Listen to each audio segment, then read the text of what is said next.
in the sky, gazing far into the night. I raise my hand to the fire, but it's no use, cause you can't stop it from shining through. It's true, baby, let the light shine through.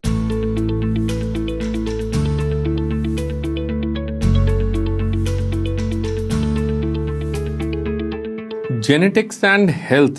So this topic is particularly important from your UG point of view, but many times this genetics and health comes as important MCQs, especially high level MCQs. So in exams like AIIMS and JIPMER, many times you get questions on genetics and health.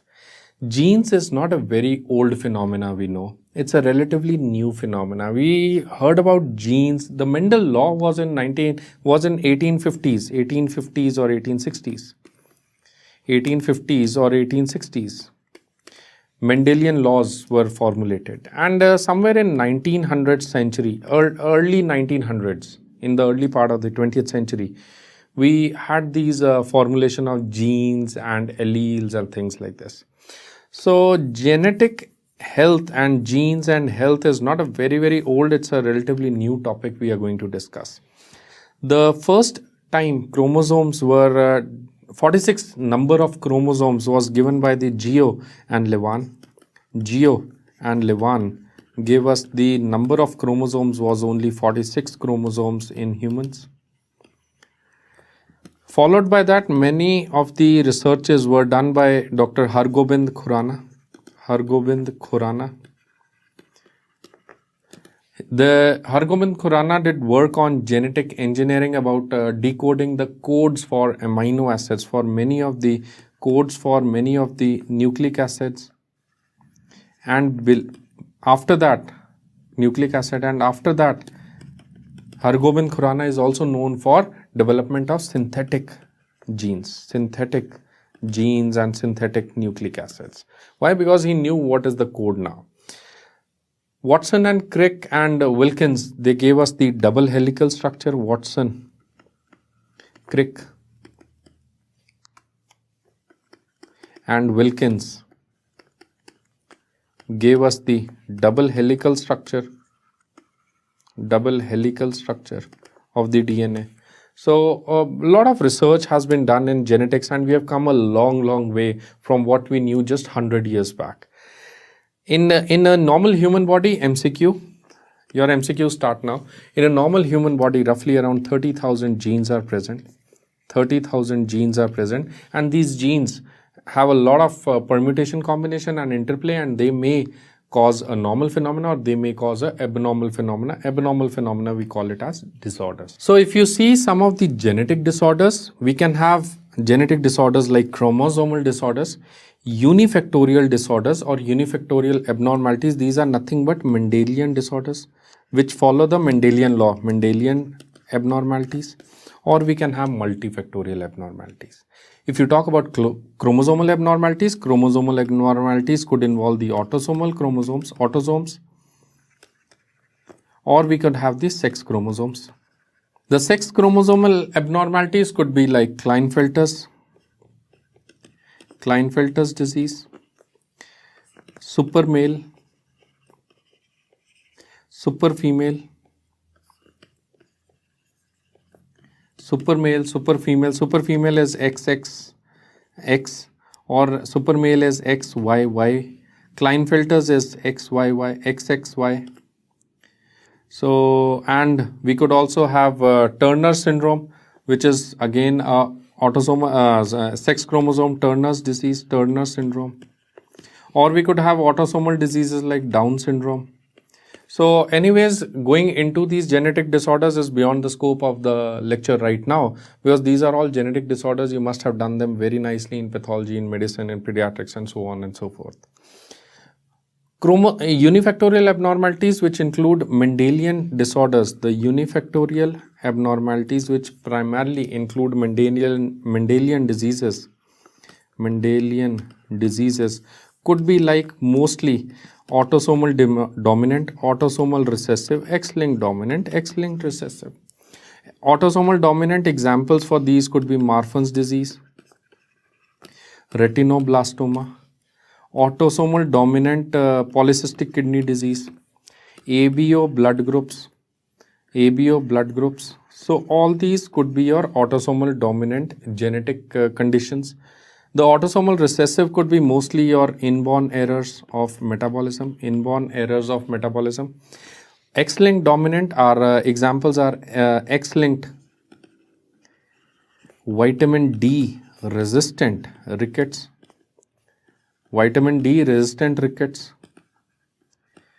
and X-linked recessive are pretty less in number, that is hemophilia, G6PD.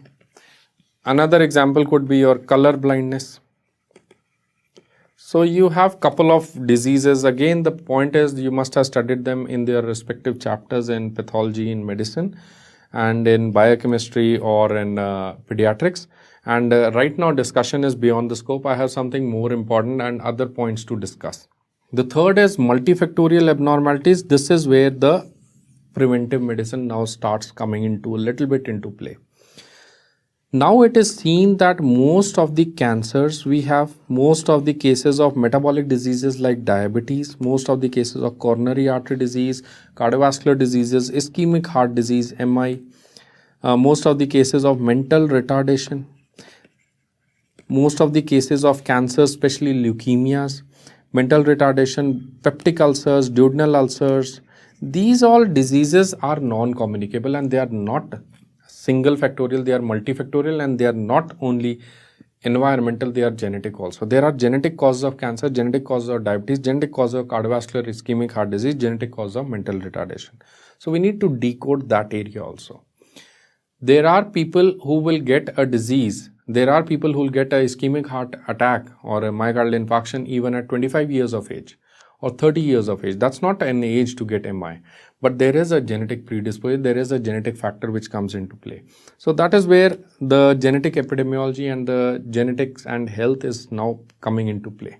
Next is sometimes they'll ask you about law of unit characters, law of dominance and law of segregation. What is law of unit characters? Law of unit characters, these are Mendel laws.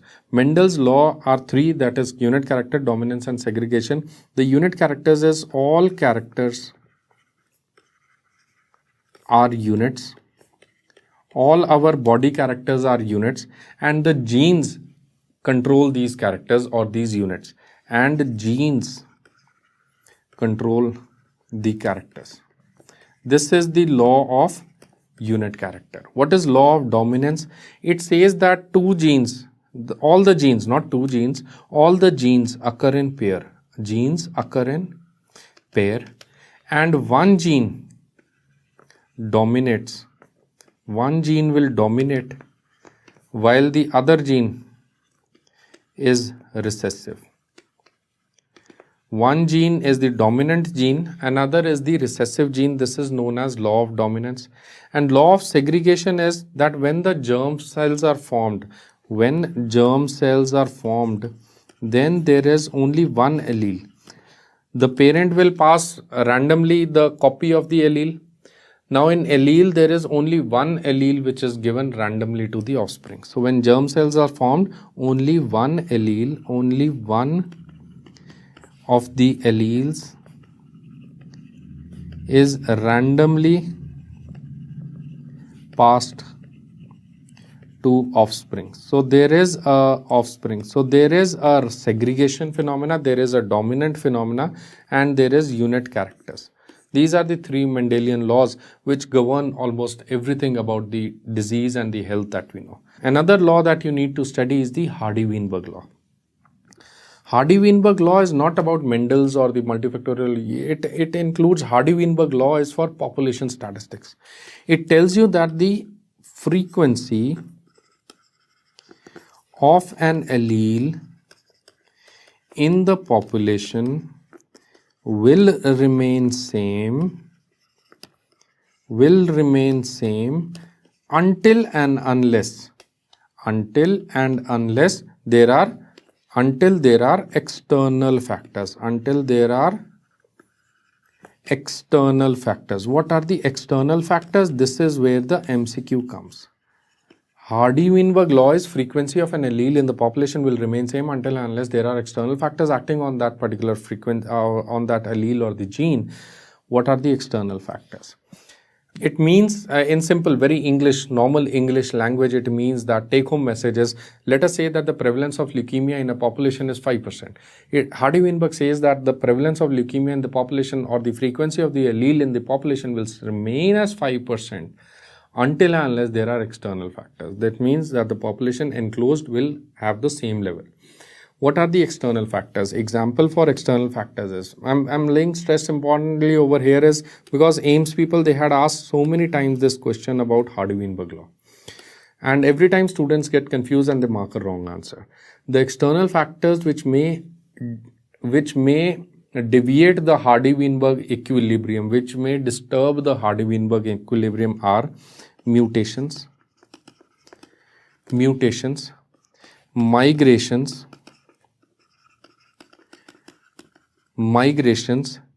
natural selections, that is the Darwin theory, natural selection or survival of the fittest. Migrations means coming in or coming out, selective migrations in fact.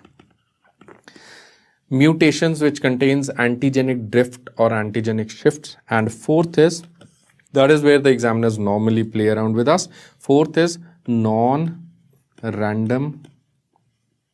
mating. Normally in a population there should be random mating, but in case we have non-random mating. What is non-random? It means assortative mating. In case it is the mating is pick and choose, like the marriages are pick and choose. If the marriages in a community start happening pick and choose, it becomes a non-random mating or a non-random marriages. These will disturb the Hardy-Weinberg equilibrium of the population. Next is, there are some laws pertaining to the founder effects. Founder effects basically says that the difference in the distribution of disease in population is because of founder effects. What do you mean by founder effects? Simple common sense history. It says that historically it says that if this is actually founder effects, this is apart from the MCQs, this is just on personal, this is my opinion. I feel that the founder effects are nothing but what we follow today. We have the caste system, we have different classes of people. So founder effects is something related to that. It says that if this is the population, if the frequency of allele is X amount in this particular population, this was actually dependent on the founding people. On the founding people of this particular population, if they had X number of genes, they will pass on to that. So the disease in the founder is going to pass on to that community, and the difference is because of the difference in the expression. Difference in the expression of the gene. Expression of genes in founding population. I hope you can understand this. And under the founder effects, we have tried to secure a lot of genes from the indigenous populations, and these have been preserved. And the study between the founder people and the offsprings will be done maybe after 500 years from today. So now we come over to, after understanding these basic terminologies, founder effects, Hardy-Weinberg, Mendelian laws, let us come to implementation of the genetic understanding. The implementation of genetic understanding can be done for 3 levels. You can do health promotion, you can do specific protection for diseases, or we can do early diagnosis and treatment of diseases. These are the 3 areas where the genetic understanding is going to come into play. So let us talk about each of them. If you talk about health promotion, you can promote the health of the population. Trust me, you can, if you change genes of a person, you can help the population grow in a better way. So the health promotion measures could consist of eugenics, euthenics, genetic counseling techniques, or other genetic preventive measures. What do you mean by eugenics and euthenics? Eugenics is a science. It is to promote the health and wellness of the human race. It is to make the human race evolve. So I don't know how much natural it is, but anyways, that's what the science is telling us, that we have an option to promote the wellness and we can have the improvement in the human race. This can be done by two understandings. We can have a positive eugenics or we can have a negative eugenics. We can have a positive eugenics or we could have a negative eugenics. What is positive eugenics? Positive eugenics means that people who have good genes, you ask them to reproduce more, to have more offsprings. So good genes means intelligent genes or maybe some other factor that we are looking for. We ask these people to have more offsprings or to reproduce more. So the good genes will be maintained in the community. So it is said that people who are of higher intellectual ability should have more children so that there is a positive eugenic effect. What is a negative eugenic effect? Negative eugenism is not negative in the sense, earlier it was taken in a negative sense. Hitler, I don't know if it's recorded on the history or not, but Hitler actually tried to kill people who had some disease because he wanted these people not to have the children. This gene should be finished off. But that's a like illegal or unethical, or hardly anybody would approve that. But negative eugenics means, current understanding for as far as this year is concerned, negative eugenic means to reduce the frequency of a bad gene. How will you reduce the frequency of a bad gene? Reduce the frequency of a bad gene. How will you do that? Simply ask them not to reproduce. Genetic counseling. So that is what is genetic counseling, is a type of negative eugenic system.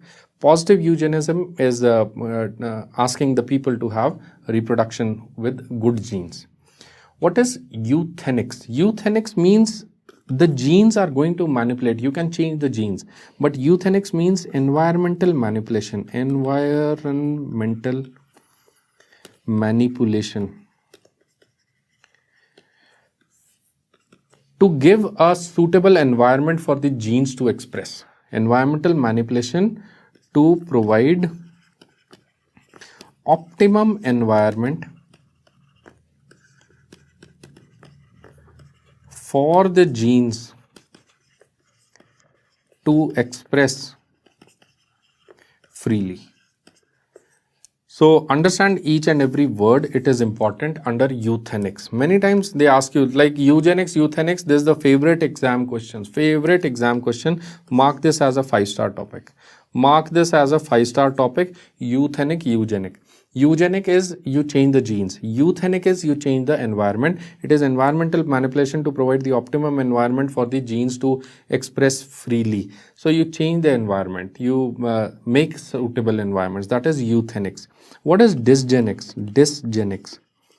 Dysgenics is deterioration. Sometimes we see that the environmental is not suitable enough. Now the environment has changed. Now because the environmental change is there, environment is changed.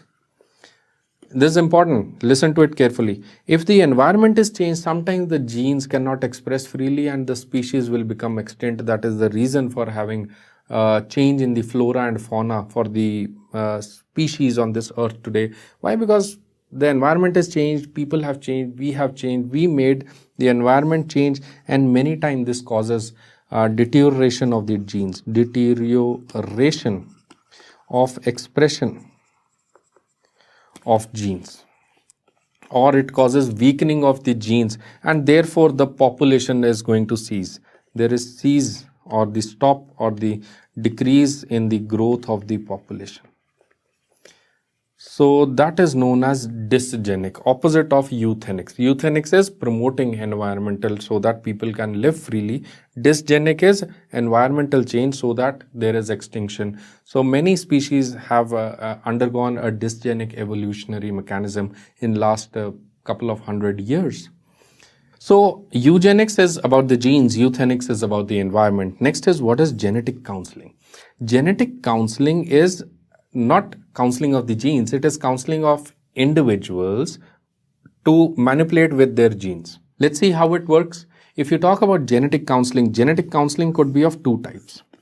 We could have a prospective genetic counseling, or we could have a retrospective genetic counseling. What do you mean by a prospective genetic counseling? It means that people who are at risk, persons at risk, you do genetic counseling for them. For example, Cooley's anemia. Do you know what is Cooley's anemia? Cooley's anemia is thalassemia, sickle cell disease. The Indian population is already at risk of Cooley's anemia, Mediterranean anemia, or thalassemia, and sickle cell disease. So a lot of genetic diseases we are exposed to. So doing a prospective counseling means before marriages, we asked everybody to get the screening done so that no two carriers are going to marry. Because if the carriers marry, there is a higher chance of promoting that gene in the population. So prospective is for persons at risk, or people who are with disease, they want to marry and things like this. That is, the patients have not had disease. The persons are not, the gene has not gone to the next offspring. It is known as prospective counseling, and it is maybe useful for thalassemia. It may be used for sickle cell disease. What is retrospective? Retrospective is when the gene has already passed to the offspring. So once the parents come to counseling, parents visit the counselor, not because they have a fear of disease, because their previous child is suffering from a disease. So now the problem has already set in. Two carriers have met. So because two carriers have met, now that one child has already suffered, you need to find out the chances of the gene to progress further. That type of counseling is retrospective counseling. Of course, both type of counseling are done for almost every area. So next is, what are the genetic preventive measures? Genetic preventive measures include the same answers. We need to decrease the consanguineous marriages. What do you mean by consanguineous marriages? Consanguineous marriages means marriage within the blood relations. It actually promotes bad genes to, it gives a positive environment for the bad genes to progress. So consanguineous marriages have been shown to increase chances of albinism. It has been shown to increase chances of albinism. It has been shown to increase chances of alkaptonuria. It increases the chances of phenylketonuria. Other genetic preventive measures we can use as, we can decrease or at least not promote late marriages. Why? Because late marriages will cause maybe more chances of Down syndrome or more chances of any other chromosomal aberrations. So these all are genetic preventive measures. Anyways, you know much more than about the genetic preventive measures. There could be many. Genetic counseling is done, euthenics and eugenics. So genetics, going back to our screen, going back from where we started, genetics and preventive health can happen for health promotion, where we studied about eugenics, about euthenics, about genetic counseling. We can also have specific protections, like specific protection, especially in case of pregnant females. You ask them not to be exposed to the X-rays. Why? Because simple phenomena, X-rays are teratogens. So you stop the females from getting X-ray, that leads to specific protection of the preventive health. It's a preventive health specific protection measures. Also, in case we ask the pregnant female to not expose themselves to mutagens. Which mutagens we are talking of? Any harmful insecticides, any harmful pesticides, any harmful chemicals, any alcohol, smoking, chemicals like lithium. All these may be transmitted to the baby and the baby may have some adverse effects. These are all specific protection. Another example of specific protection, I think you would all agree, is giving anti-D immunoglobulin. Anti-D globulin. So anti-D globulin, if we are giving, we are actually preventing the risk of Rh incompatibility. So all these are examples of specific protection. What is early diagnosis and treatment? Next is early diagnosis and treatment. If you talk about early diagnosis and treatment, you have done a lot. You already know it, this topic. Early diagnosis and treatment, you can check the pregnant female for any chromosomal abnormality in the baby, and you can subject to any treatment or preventive measures. Examples for this could be any cases you know about fetoscopy you have done. You can do ultrasonography, ultrasound. We do maternal serum AFP testing, alpha fetoprotein testing. You do human chorionic gonadotropin assay. All these are what? You do amniocentesis. All these are what? These are genetic methods to diagnose any genetic abnormality in the child and the offspring which is going to be born. Examples for early diagnosis and treatment could be, already you must be knowing this, that we do amniocentesis or chorionic villi sampling, cytogenetics in cases of advanced maternal age, history of chromosomal aberrations, and IUGR. Remember, these are the three broad indications. Of course, there are many other indications. The broad indications for doing amniocentesis, cytogenetic methods, that is amniocentesis or chorionic villi sampling, is early diagnosis is advanced maternal age, history of chromosomal aberrations, and IUGR. For any case of biochemical disorders, we can do DNA diagnosis and protein assays. Congenital anomalies, we of course do fetoscopy and sonography, that is a normal thing. Neural tube defect screenings, trisomies, we do maternal serum alpha fetoprotein testing, human chorionic gonadotropin assays. So all these are techniques which are used for genetic diagnosis in a patient. Talking a little bit further, if you talk about RH incompatibility, we give anti-D globulin. What level of prevention? It is a primary prevention. Why primary prevention? Because the patient is already at risk. Like RH negative patient. If the mother is RH negative, you give anti-D globulin. Why? To prevent a RH isoimmunization or a immune reaction. In case of congenital rubella, you give adolescent girls immunization. Why? Because you are thinking that if this girl is at risk, she might develop rubella infection in the early part of pregnancy, which cause disease. This is again a level of primary prevention. I'm just stressing over here that these are broad examples of primary prevention. Congenital malformations.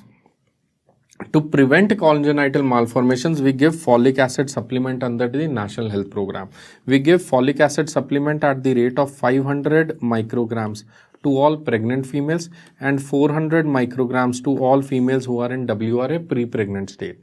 So this is given daily. Why do we give it? It is to maybe stop the anemia and to stop the congenital malformation, that is neural tube defects. Control of maternal diabetes. If the mother is diabetic and you are controlling the sugar level, it is what level of prevention? My question is, if the mother is diabetic and you are controlling the blood sugars, why do you think and what do you think? First is, what do you think is this prevention? Is this primary prevention or is this secondary prevention? You try answering me. Try understanding that many of you must be, half of you right now must be saying secondary prevention, half of you would be saying primary prevention. Other half is silent. I won't say anything. Anyways, so coming back to the game, mother is diabetic, you control the sugar. You are doing a primary prevention. Why you are saying primary prevention when the patient is already diabetic? Because you are controlling the sugar in this mother. You are controlling a sugar in this mother, not to control sugar in this mother. It is to save the baby from effects of hyperglycemia of this mother. Are you getting it? This is a level of primary prevention for the baby. The baby is not yet got the disease. You want to prevent the effects of hyperglycemia in the mummy to go into the child. That level of prevention is known as a primary prevention, right? So therefore, control of maternal disease, we call it as a primary prevention. ANC counseling, asking them to take healthy diet. Why? You want to prevent the disease in the mother, in the baby. All these are ANC screening and primary prevention. If you talk about GDM screening, gestational diabetes mellitus screening, where the mother is not yet into the disease. Again, now my same question is, let us say a healthy female is there. She becomes pregnant, you do GDM screening. What is this level of prevention? You are doing GDM screening not to find diabetes in the mother. Of course, you will find, but the objective is not to find diabetes in the mother. Objective is to save the baby. Again, what type of prevention? This is also a primary prevention. So in case you are controlling sugars, primary prevention. In case you are finding the sugar levels in the mother, again it's a primary prevention. So remember, all these are types of primary prevention. High risk maternal screening, of course, to save the baby from disease. Carrier screening from globinopathies, hemoglobinopathies, again it's a level of primary prevention. These are all doing genetic diagnostic techniques for primary prevention of disease in the baby. Next is congenital malformation screen of the newborn and physical examination. If you have a newborn, this newborn just now came, you screen this baby for congenital abnormalities and you screen this baby for congenital malformation. What level of prevention? Primary, secondary, tertiary, quaternary, primordial. What do you want to say? This is a secondary prevention. Why? Because it is early diagnosis in case this patient has disease. So this is in case you are doing screening of the newborn for the disease. You are trying to find the disease early. Find the disease early. If you are finding the disease early, this is a level of secondary prevention. So these are neonatal screenings. Early detection and treatment, it is a type of secondary prevention. So genetic understandings, genetic diagnostic techniques can be used for primary prevention, ANC screening, primary preventions, or for secondary preventions. So you do biochemical tests, biochemical screening of the baby for congenital hypothyroidism, phenylketonuria, congenital hyperbilirubinemia, thyroid. You do neonatal hypothyroid level screening, inborn errors of metabolism. So all these are actually examples of secondary levels of screening, and these are genetic diagnostic techniques we use. Some of the advances in molecular genetics that you need to know a couple of times, they can be MCQ. This is also a 5-star MCQ topic for your AIIMS exam. If you talk about your AIIMS exam, this is a 5-star topic. MCQs on like what is genetic epidemiology, what is genetic technology, gene therapy, human genome project, human genome diversity project, Graph International. DNA technology is nothing but DNA technology. You know much more in biochemistry. It is newer DNA probe techniques, fish fluorescent in situ hybridization technique, RT-PCR, real-time PCR, polymerase chain reaction. So these are all advancements in DNA technology. What is gene therapy? This is the future.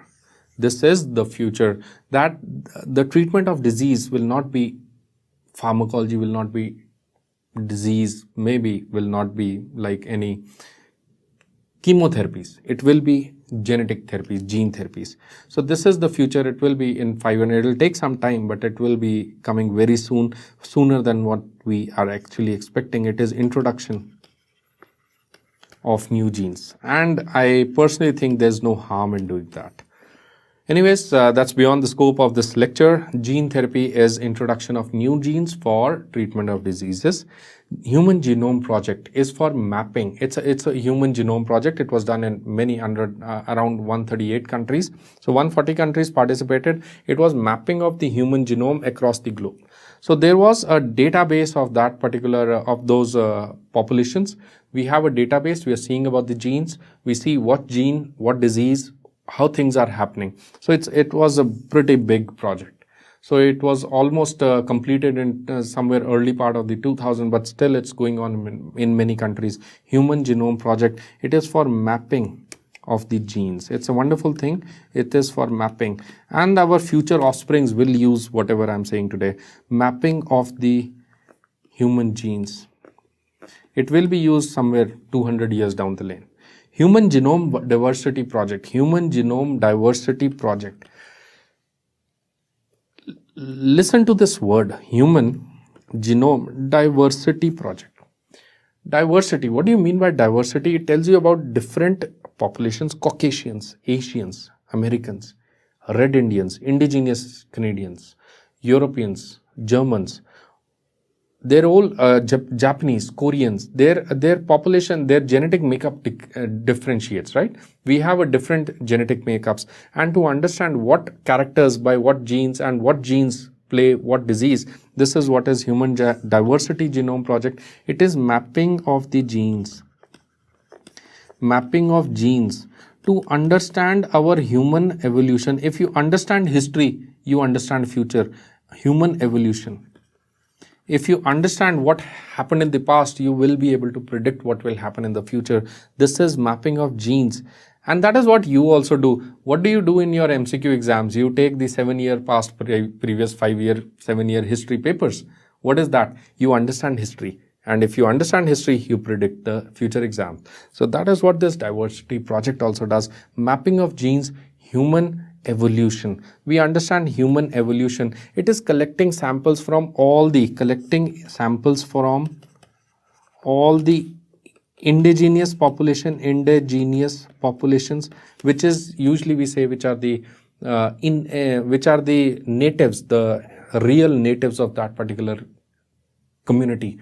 We take their genes and we keep them safe, and they have been immortalized. The genes have been immortalized, and this is what is Human Genome Diversity Project. It is used to understand the founder effects. It is used to understand the founder effects. It used to understand the health and disease of the particular community, health and disease in a community, and it's a beautiful thing, Human Genome Diversity Project. Next is what is Graph International. The Graph International is nothing, it's a new thing. Graph International, it is genome-based research, RESEARCH, research, GRA, and population health. That is what is Graph International, genome-based research and population health. It is to integrate. It is nothing but to integrate. It is a very big thing. It is to integrate the genetic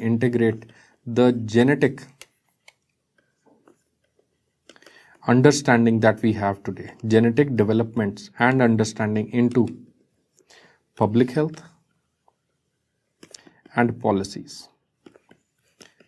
So there are genetic evidences that we have generated that this disease needs a more understanding. This is what is the work of promotion of the Graph International.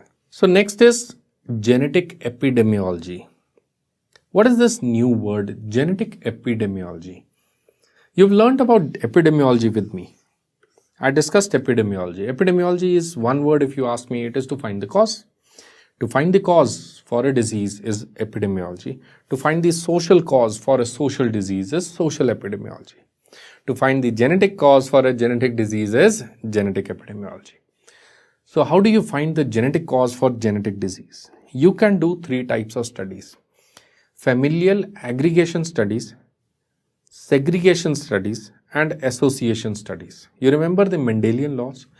Law of dominance, familial aggregation, law of segregations, and you have units, that is association. That means every character is with a unit of gene. Every character is a unit and there is a gene for that unit, and the gene is going to transfer.